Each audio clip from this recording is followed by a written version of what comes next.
Je m'appelle Joséphine, je suis en CM1 et je ne sais pas encore tout mais ce que je sais, en revanche, c'est que ma grand-mère est une sorcière. Oui. Une sorcière. Une vraie, avec un balai et tout le tralala. Bon, le balai pour l'instant je n'ai trouvé que celui tout abîmé au fond du placard du couloir, mais j'en cherche activement un en capacité de voler.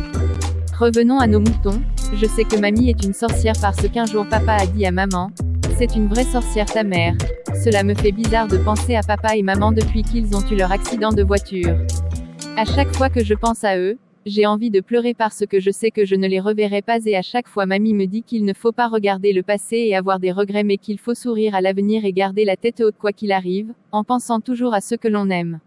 Elle ajoute aussi, la vie est faite pour être vécue avec joie, tes parents voudraient que tu sois heureuse. Mamie me répète souvent qu'un arc-en-ciel est la plus belle chose qui existe car c'est rempli de couleurs. Je dois avouer que cette phrase met un peu en l'air toute ma théorie la définissant comme une sorcière. C'est vrai, une sorcière, n'est-ce pas censée s'habiller avec des couleurs sombres, sortir dans la nuit sombre et cuisiner des potions sombres dans un chaudron sombre. D'ailleurs je tiens à préciser que le seul chaudron à l'horizon, c'est une énorme marmite dans laquelle elle fait cuire une quantité astronomique de légumes. Moi, je n'aime pas les légumes, surtout les brocolis. Je le dis tout de suite comme ça, c'est fait. Ma meilleure amie, Jessica, n'aime pas non plus ni les brocolis, ni les légumes en général. Aucun doute, nous sommes faits pour être amis. De plus son prénom commence par un J, comme moi. Ses parents nous appellent le duo des jolis.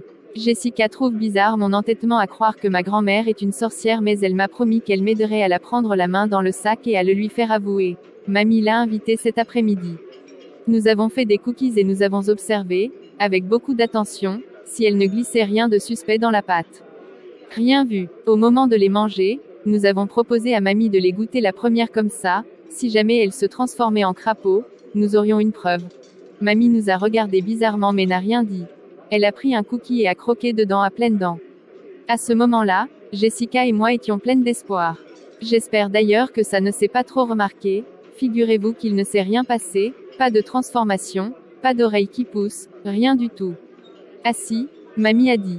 Ils sont très bons vos cookies, mais vous faites un drôle de tête les fils. Et effectivement, nous étions déconfites. Après avoir mangé, ou plutôt dévoré, tous les cookies, nous sommes allés jouer dans ma chambre bien décidés à poursuivre notre enquête. Prétextant un cache-cache, nous avons farfouillé un peu partout dans la maison. Voici l'inventaire de nos trouvailles.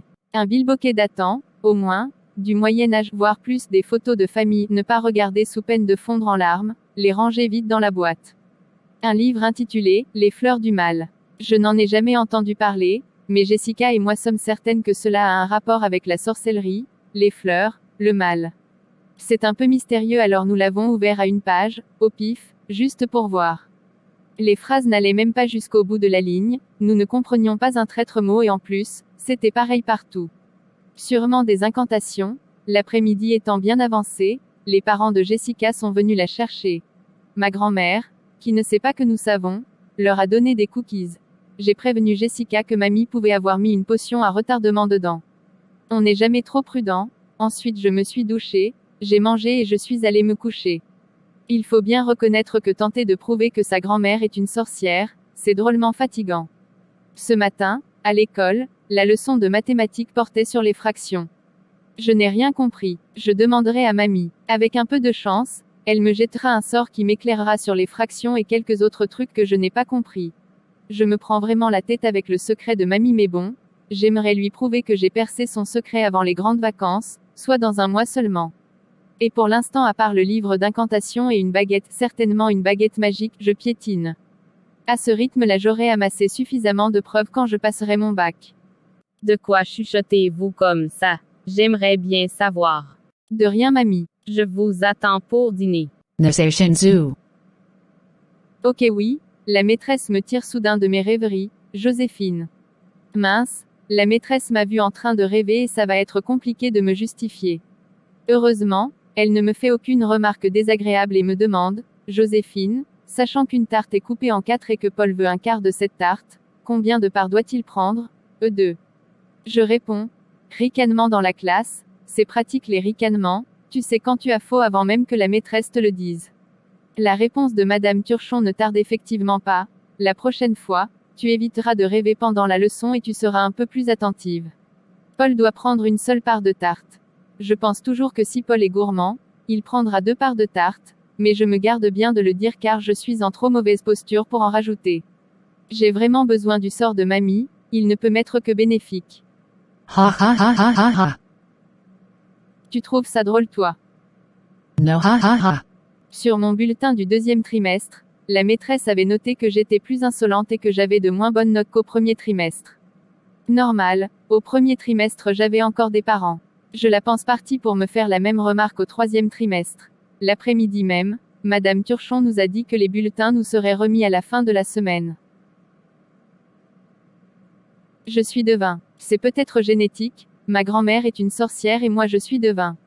Je garde précieusement cette idée comme nouvelle preuve de la pratique de la sorcellerie de ma grand-mère. J'ai parlé de ma nouvelle preuve à Jessica. Elle me trouve folle. Elle n'a peut-être pas tort. Je pense que j'exposerai ma théorie à mamie ce soir. Je n'ai pas beaucoup de preuves mais je n'ai pas beaucoup de devoirs non plus.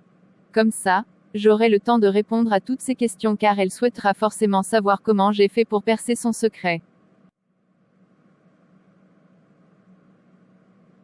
Tu es fatigué avec toutes mes histoires, ouf, c'est comme ça, je vais faire un résumé. Au dîner, j'attends que mamie ait terminé son assiette et je me lance. Mamie, ce n'est plus la peine de te cacher, je sais tout dans les romans policiers, j'ai lu que ce genre de phrase faisait son petit effet, tu possèdes une baguette magique bien cachée dans ton armoire et un livre d'incantation intitulé Les fleurs du mal également caché. Mais je les ai trouvés. De plus, je me suis découvert récemment des talents de devin qui, d'après moi, sont génétiques. J'en déduis que tu es une sorcière. Guillemets double. Pouf. Mamie me regarde avec des yeux ronds. Je m'y attendais. D'ici quelques secondes, elle va me dire qu'elle admire ma perspicacité, et que j'ai entièrement raison. Mais elle éclate de rire. Et ça, je ne m'y attendais pas mais alors pas du tout. Jessica, qu'y a-t-il de si drôle? Mamie, mais toi ma chérie, où es-tu allée chercher tout ça? Jessica, bah, c'est papa. Un jour il a dit que tu étais une sorcière, alors depuis, je mène l'enquête avec Jessica. Mamie, c'était pour ça les cookies. Jessica, bah oui, si jamais tu les avais empoisonnés. Mais du coup, tu es une sorcière ou pas? Mamie, non. Jessica, mince alors. À mon tour de la regarder avec de grands yeux ébahis, je me suis trompée sur toute la ligne. Je lui demande encore. Jessica, mais, et la baguette dans l'armoire? Mamie, c'est pour taper les vêtements quand ils sont couverts de poussière. Jessica, et le livre d'incantation? Mamie, ce ne sont pas des incantations mais un recueil de poèmes. Jessica, eh bah dis donc, pour m'être trompée, je me suis trompée. Quand je dirai ça à Jessica demain? Je l'ai effectivement dit à Jessica en arrivant à l'école le lendemain.